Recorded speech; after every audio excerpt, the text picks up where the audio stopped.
Natalia Estemirova, una de las mujeres más valientes y comprometidas de Chechenia, ha sido hoy asesinada. Estemirova había investigado docenas de casos de secuestros y asesinatos y era una de las voces más críticas contra los abusos de poder.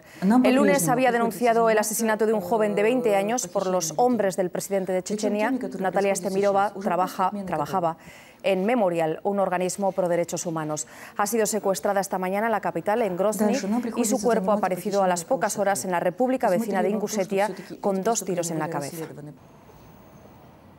Precisamente ETV acaba de estar en Ingushetia y en Chechenia. Gracias a la colaboración de Natalia y otros compañeros de su organización, de Memorial, hemos podido elaborar el reportaje que les vamos a ofrecer a continuación sobre los secuestros en esa zona del Cáucaso.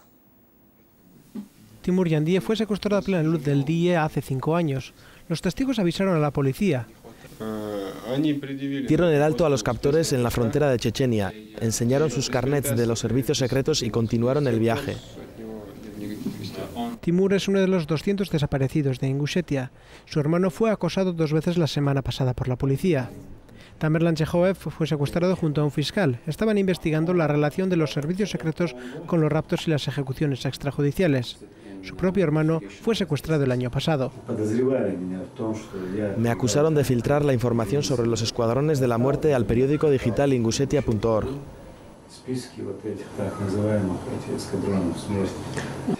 Zura fue torturado y puesto en libertad. Hoy los familiares de los secuestrados se reúnen en la asociación Masr, que significa paz en Ingush. Sé que la mayoría de secuestrados están muertos y que antes fueron torturados salvajemente. Es muy duro decirle a mis padres que no hay posibilidades de encontrar con vida a mi hermano pequeño.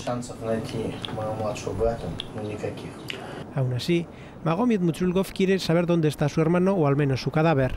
Una de las consecuencias de la guerra de Chechenia ha sido la expansión del conflicto al resto de repúblicas del Cáucaso. Ingushetia es la más pequeña de ellas y la que más ha sufrido.